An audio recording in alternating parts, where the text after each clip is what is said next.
The burqa, a truly controversial and radioactive talking point in some countries in the West. Me, myself being British, I understand this argument. In the United Kingdom, it is almost like you can't even have this conversation, despite many European countries already having banned the burqa due to it being a sort of security risk within their nations. Also, may I add, a lot of Islamic countries, such as Egypt, have also banned the burqa. However, countries like the United Kingdom and Australia don't want to have this conversation whatsoever. However, this political stunt that happened today has caused a huge meltdown within Australia. Essentially, Pauline Hanson, an Australian politician, entered the Australian Senate wearing a burqa, revisiting the same kind of protest stunt she pulled back in 2017.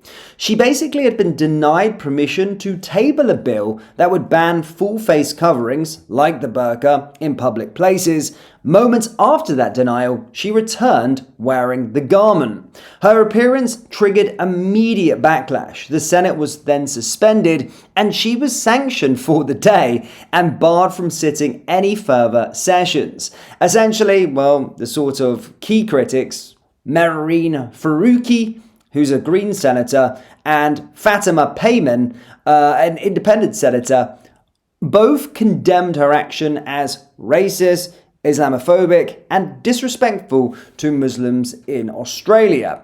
However, Hanson has got some good debating points, and again, we've also seen people in the Reform Party bring up these points, and a lot of people within inside our countries bring up these points. Hanson claims the move is about national security and women's rights.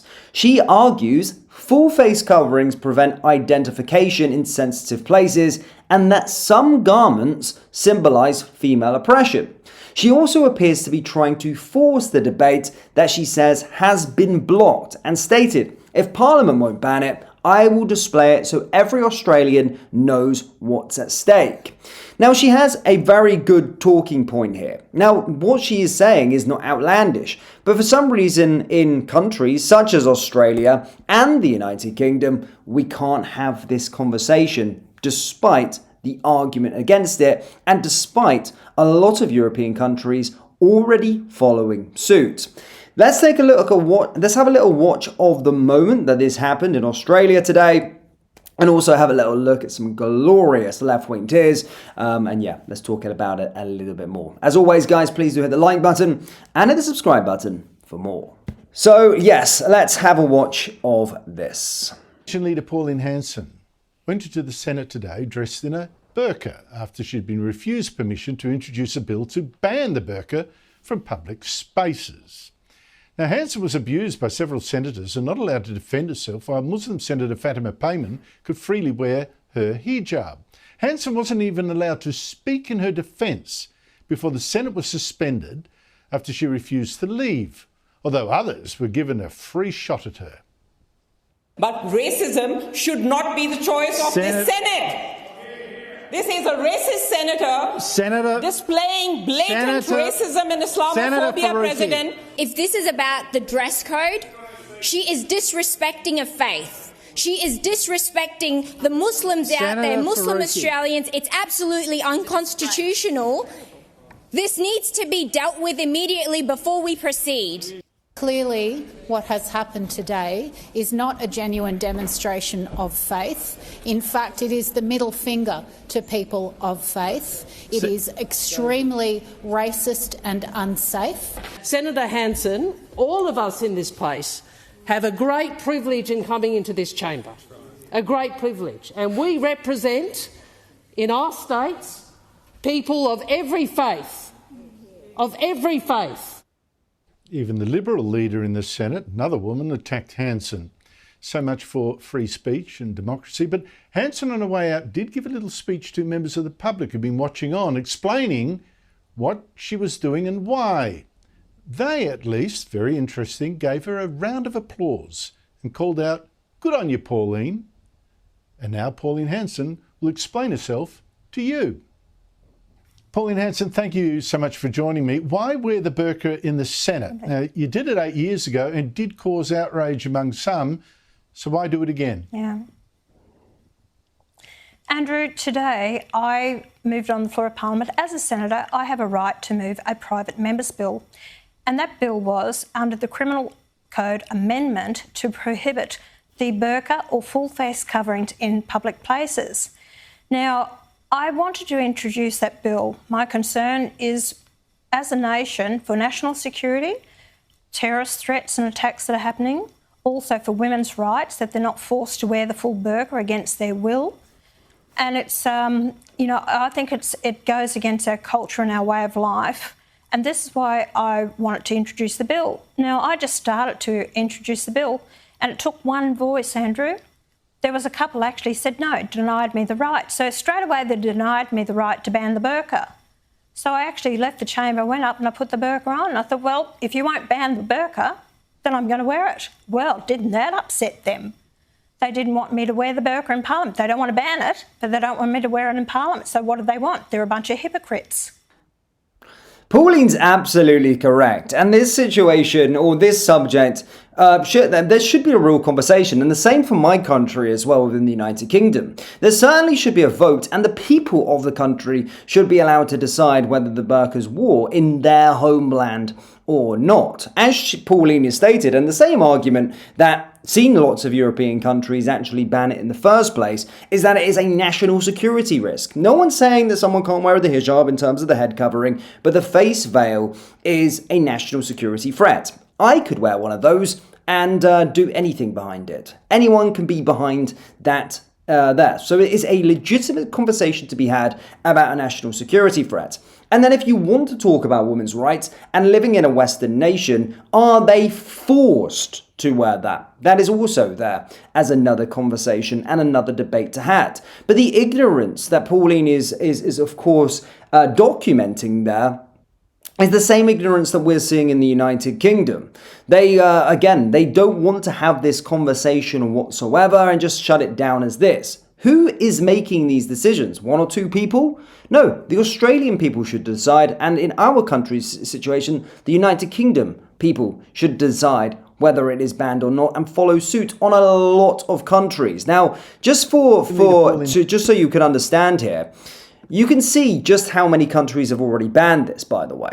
So countries that have banned it is Algeria. Bear in mind, these are Islamic countries. Algeria, Austria, Belgium, Bulgaria, Cameroon, Canada, Chad, China, Denmark, Egypt, France, Gabon, Kazakhstan, Kyrgyzstan, Latvia, Morocco, Myanmar, Netherlands, Norway, Portugal, Republic of Congo, Russia, partial, Sri Lanka, Switzerland, Syria, Tajikistan, Tunisia, Uzbekistan.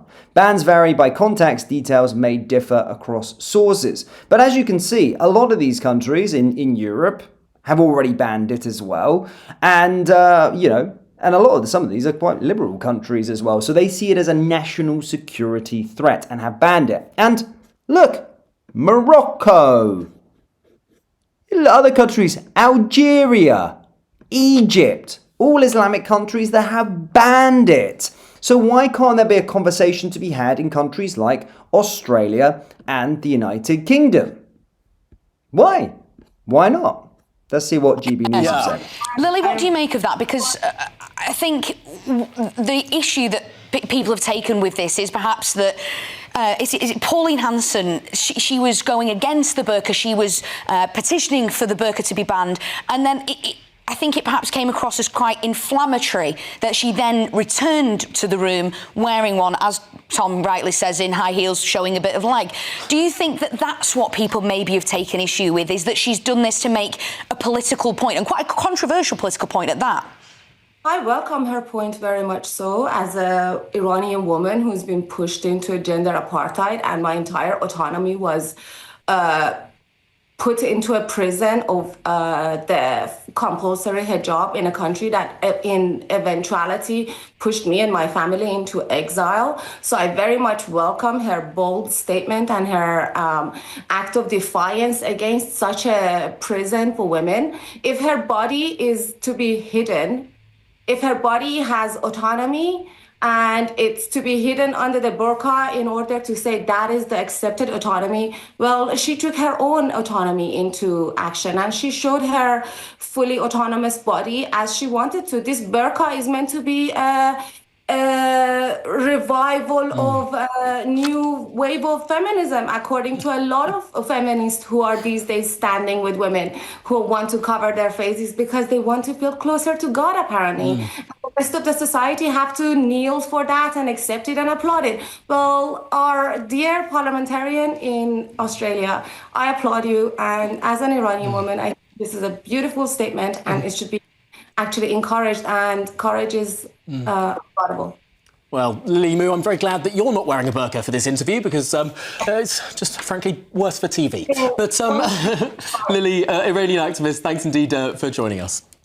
My final point with regard to Australia, is it banned or is it not? Again, freedom of speech, firstly. Australia is supposed to be a democracy. They literally told her it's not banned, so why the hell could she not wear it? Does it just say Islamic people can wear it or you have to do this? She can wear it. If it's not banned, she can wear it whenever she wants. I didn't know there was small print to say who can and can't wear it. You know, if it's there and it's not a banned bit of item there, why would that be deemed disrespectful? Freedom of speech, freedom of expression, and it's not banned in the country. So Pauline can do whatever she wants. You know, he just literally said to her, so why can't she do it? It's mental. I hate liberal governments. I feel for you, Australia. We're all on the same sort of page here in the United Kingdom. We also want to have that debate very, very soon. Guys, do let me know your thoughts down there in the comment section below. Hit like, hit subscribe for more.